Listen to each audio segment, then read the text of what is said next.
हनुमान दादाजीનું મંદિર, श्री जानकी शरणदासजी बापू विजय हनुमान दादानी जग्या, श्री विषमदास बापू, श्री खोडियार माताजीનું મંદિર, श्री सीताराम बापू,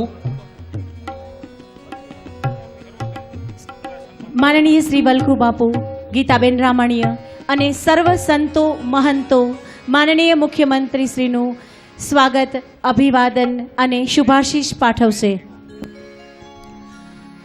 સંતો મહંતોના હસ્તે આશીર્વચન પાઠવ્યા બાદ તુરંત જ અમરેલી જિલ્લાના માન્ય શ્રેષ્ઠીઓ દ્વારા મને મુખ્યમંત્રી સાહેબ શ્રીનું અભિવાદન કરવામાં આવશે.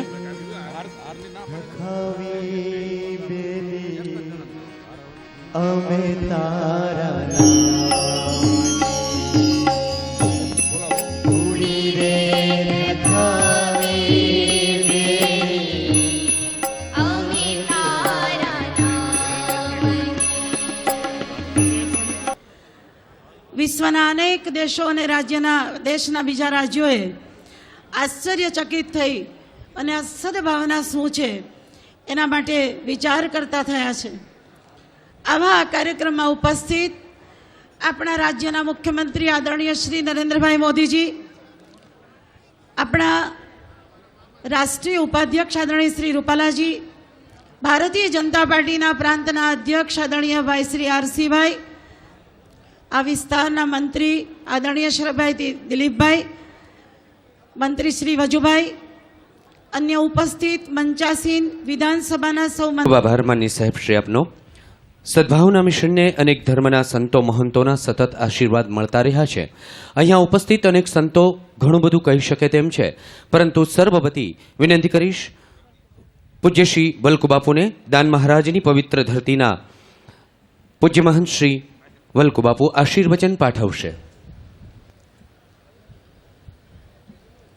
સદાય લીલી એવી અમરેલીના આંગણે આજે સદભાવના યજ્ઞ શરૂ થયો છે. એમના આચાર્ય અને આપણા બધાના ખૂબ જ લોકલાડીલા, સક્ષમ અને અસરકારક મુખ્યમંત્રી શ્રી નરેન્દ્રભાઈ મોદી સાહેબ, અહીં ડાયક ઉપર ઉપસ્થિત શ્રી રૂપાલા સાહેબ, શ્રી દિલીપભાઈ અને ગુજરાત સરકારના વિવિધ ખાતાઓનું વહન કરવાનો ભાર ઉપાડે છે એવા આદરણીય મંત્રીશ્રીઓ, ધરાવનાર હોદ્દેદારશ્રીઓ, નિમંત્રિત મહેમાનો અને પરમ શ્રદ્ધેય સંતશ્રીઓ, આજે જ્યારે સમાજમાં વિષના વાવેતર થઈ રહ્યા હોય એવું લાગ્યા કરે, આજે માનવતા ગુમાવી અને અમાનવીય વર્તન કરતો થયો હોય, હેવાન જેવો થતો હોય, આજે જ્યારે વિસંવાદી વાયુએ સંવેદનાના દીવાને ફૂંક મારતો હોય, આવી વિષમ પરિસ્થિતિમાં એક સદભાવનાનો વિચાર આવવો એ ખૂબ જ સમાજ માટે, રાષ્ટ્ર માટે, આ દેશ માટે, રાજ્ય માટે બહુ સારું કહી શકાય એવું મંગલાચરણ છે. ચિંતન કરવાનો થોડો સ્વભાવ, એટલે મને એવું થતું કે શ્રી મોદી સાહેબને આવો સુંદર વિચાર ક્યાંથી આવ્યો હશે, જે સંતોને પણ દુર્લભ હોય એવો વિચાર ક્યાંથી પ્રગટ થયો હશે, એના સંવેદનાની પૃષ્ઠભૂમિ કઈ હોઈ શકે, આવું મનોમંથન થતું હતું.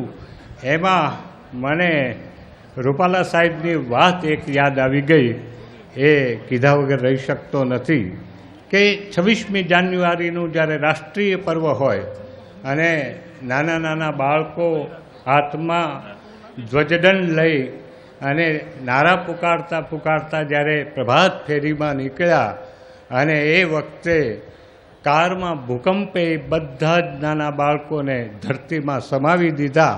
આવી કેબિનેટના જ્યારે મિટિંગ મળેલી એના અધ્યક્ષ શ્રી મોદી સાહેબ હતા અને કચ્છમાંથી આવેલા અહેવાલો બધા રજૂ કરતા હતા એ વખતે મોદી સાહેબ અશ્રુધારે રડી પડેલા, એક બાળકની જેમ રડી પડેલા અને એના અશ્રુઓ જેટલી આ રાજ્યની વિકાસ યોજનાઓ એમને જાહેર કરી, પણ છતાં જે અંદરનો એક ભાવ હતો એ પ્રગટ કરવા માટે મને એમ છે કે કદાચ સંવેદનાની ભૂમિમાંથી આ સુંદર મજાના સદભાવના બીજ રોપાણા હશે.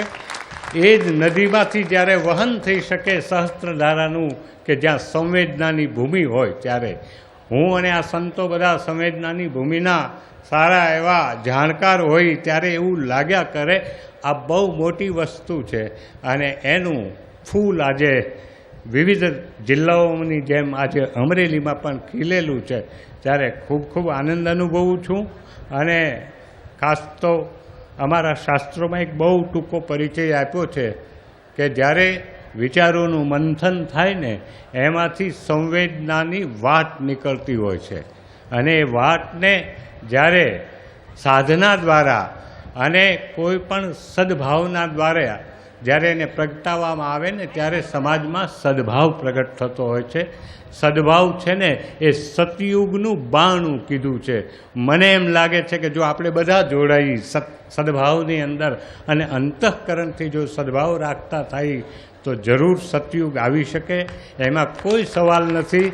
આજે આ સુંદર વિચારો બદલ ખૂબ ખૂબ મારા ધન્યવાદ. આ બધા સંતો તરફથી ખૂબ એમને આશીર્વાદ મળે એવી ભાવના સાથે જય ગરવી ગુજરાત, વંદે માતરમ. આભાર વલ્કુ બાપુશ્રી આપનો. લીલીછમ વેલી અમરેલીની આગવી ઓળખ એટલે જેસિંગપરા રાસ મંડળ.